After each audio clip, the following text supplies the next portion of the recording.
निकल गया है शुभ मुहूर्त, हो गई सारी तैयारी है। चांद पे तो फतह कर ली हमने, ऐ सूरज अब तेरी बारी है। आने वाले 2 सितंबर को क्या होने वाला है? सर, भारत और पाकिस्तान का मैच होने वाला है। नहीं, इसके अलावा क्या होने वाला है? इसके अलावा हमारा इसरो एक बार फिर से इतिहास रचने जा रहा है। 2 सितंबर को इसरो आदित्य L1 को लॉन्च करने वाला है, जो कि एक सूर्य मिशन है। और सबसे खास बात यह है कि यह भारत का सबसे पहला सूर्य मिशन है और पूरी तरह से स्वदेशी है। हमारा इंडिया सारे जहां से अच्छा हिंदुस्तान हमारा। यानी कि सर, सूर्य मिशन के द्वारा हमारा जो सूर्ययान है वो सूर्य पर जाएगा। रुक जाइए, सूर्य का तापमान भी तो देख लीजिए। सूर्य का तापमान इतना अधिक है कि वहां पर किसी भी यान का जाना लगभग लगभग नामुमकिन है। फिर सर कहां जाएंगे? सर कहां जाएगा यह यान? यह यान धरती से भेजा जाएगा सूर्य की तरफ L1 पॉइंट पर। सर, ये L1 पॉइंट क्या है? ऐसे ही तमाम क्वेश्चन आपके दिमाग में आ रहे होंगे कि सर ये मिशन क्यों किया जा रहा है, सर कैसे जाएगा, क्योंकि सूर्य की दूरी तो सर बहुत अधिक है। और ये सर L1 पॉइंट क्या है, L1 पॉइंट पर ही क्यों भेजा जा रहा है? आइए इन सारे सवालों के जवाब देते हैं।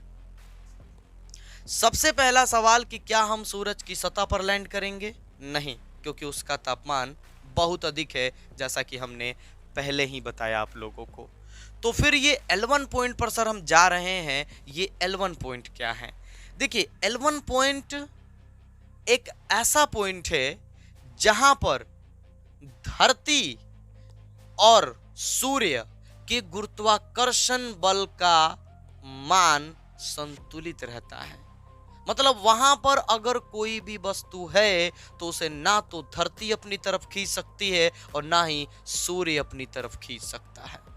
किसी का गुरुत्वाकर्षण बल वहां पर कार्य नहीं कर पाएगा। सर, ऐसा क्यों होता है और कैसे होता है, आइए समझाते हैं। ये हमारी धरती मैया है और ये हमारे सूरज बाबा है, जिनका आकार इतना बड़ा है कि ना जाने कितनी धरती उसमें समा जाएंगी। ये धरती का केंद्र है और ये सूरज का केंद्र है।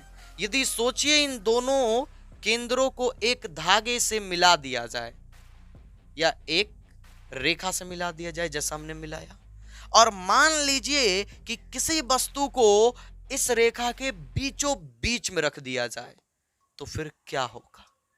सर सिंपल है।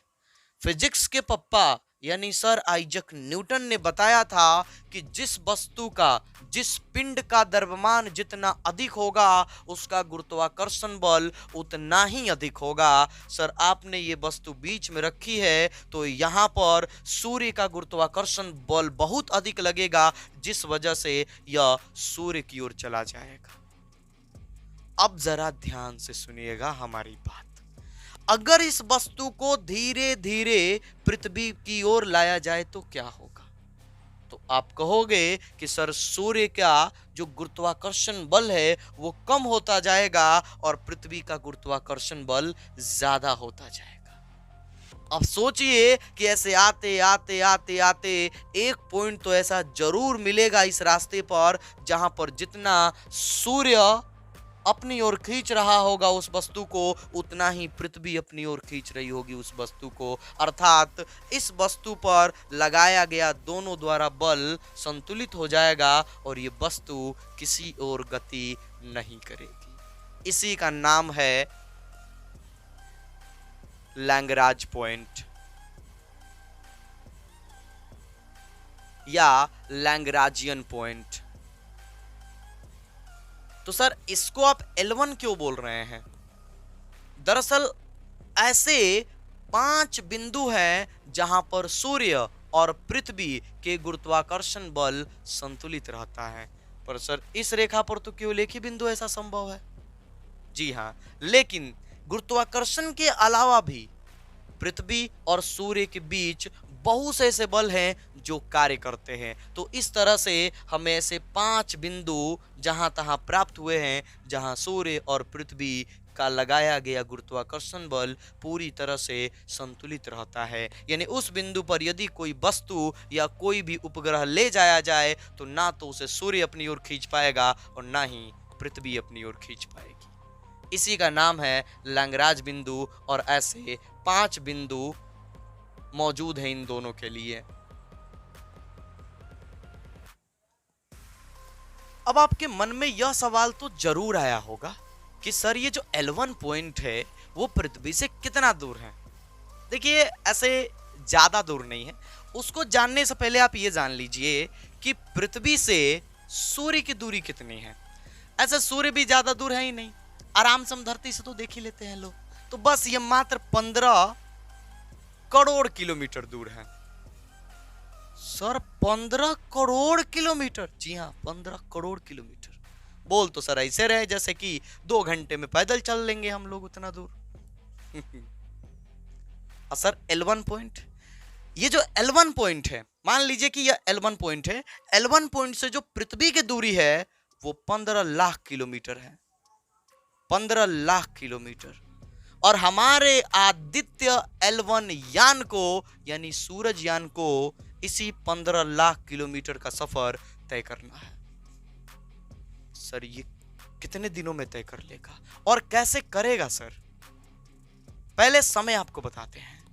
इसको तय करने के लिए हमारे यान को 4 महीने लगेंगे, लगभग 4 महीने।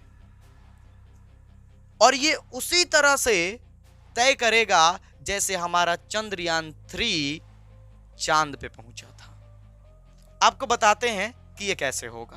पहले इस सूरजयान को पृथ्वी के ऑर्बिट में स्थापित किया जाएगा। कहां समझाएं हम आप लोगों को, यहां समझाने का प्रयास करते हैं।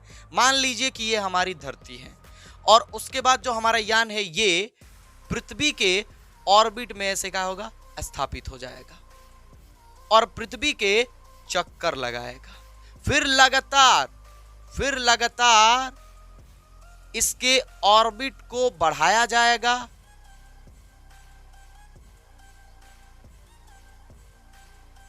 इस तरह से समझ रहे होंगे आप लोग।